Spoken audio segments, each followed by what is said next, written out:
একজন হিন্দু বিড়ি খাইছে, এই যে সেই ইসকন। একজন হিন্দু কি করছে, এই যে রাস্তার গাছ থেকে আম পারছে, সেই ইসকন।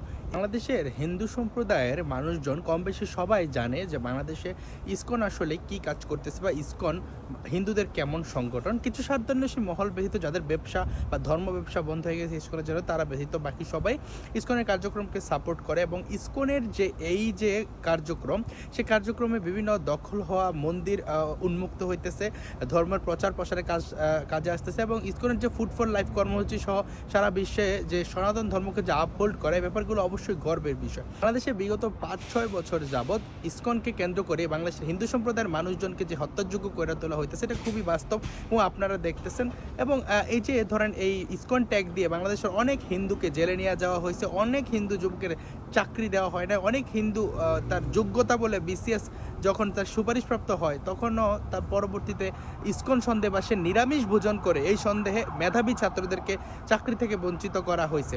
এবং কি অনেকে ডাকাতির শিকার হয়েছে ইসকন ট্যাগ দিয়ে। আমরা তো জানি বাংলাদেশে আসলে কতজন ইসকনের সদস্য আছে। দেখেন, এই যে একটা গোষ্ঠী, আজকেও দেখলাম যে কোথায় নাকি কোন মুসলিম কি অপহরিত হয়েছে বা কি হয়েছে, যেমন না তারা তো আবার অনেক সময় আত্মগোপনে চলে যায়, যাই হোক, কিন্তু সেখানে ইসকনের ইন্ধন বলা হইতেছে। তো ইসকনের উচিত ছিল প্রথম থেকে এই ব্যাপারগুলো খুব ফার্মলি ডিল করা, যে তারা সংবাদ সম্মেলন করা, তাদের বিরুদ্ধে মানহানির মামলা করা, যে কোথায় ইসকন সংশ্লিষ্টতা। আপনারা জানেন যে ইসকন সদস্য হইতে হইলে সে আমিষ আহার করবে না, সে অবৈধ নারী সঙ্গ বর্জন করবে, দ্রুত ক্রিয়া বর্জন করবে, নেশাদ্রব্য যে গ্রহণ করবে না।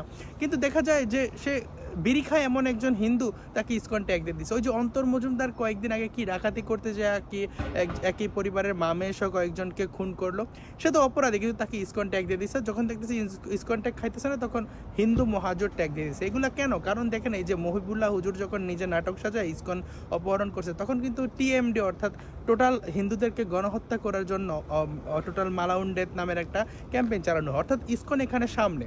যেসব মানে বলদ হিন্দুরা বোঝে না, তারা মনে করে যে ইসকনকে সরাই দেওয়া নিজে দখল করবে। আসলে দেখেন, আমার ধর্মের একটা সংগঠন কোনো দোষ করে নাই, তাকে কেন নিষিদ্ধ করা হবে?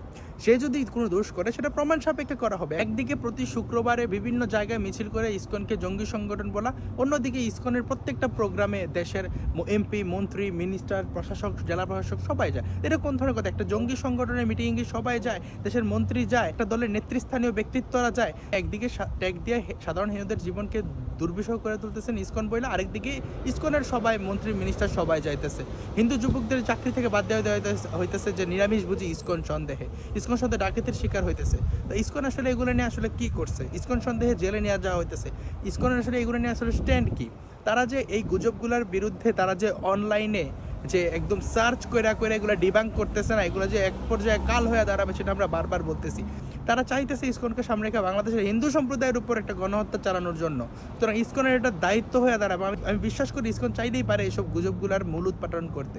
আমি জানি যে অনেক কিছু ম্যানেজ করার আগে অনেক কিছু সহনশীলভাবে থাইকা বাংলাদেশে ধর্ম প্রচার করতে হয়, কিন্তু আমি মনে করি যে দিন শেষে ইসকনের অবশ্যই উচিত যে সোশ্যাল মিডিয়ায় যে ছড়ানো গুজব, ইসকনকে নিয়ে যে ধরনের একটা মিথ্যা প্রোপাগান্ডা, একটা গুজব সৃষ্টি করা হইতেছে যে এই ইসকন সেই ইসকন, একজন হিন্দু বিড়ি খাইছে, এই যে সেই ইসকন, একজন হিন্দু কি করছে, এই যে রাস্তার গাছ থেকে আম পারছে, সেই ইসকন।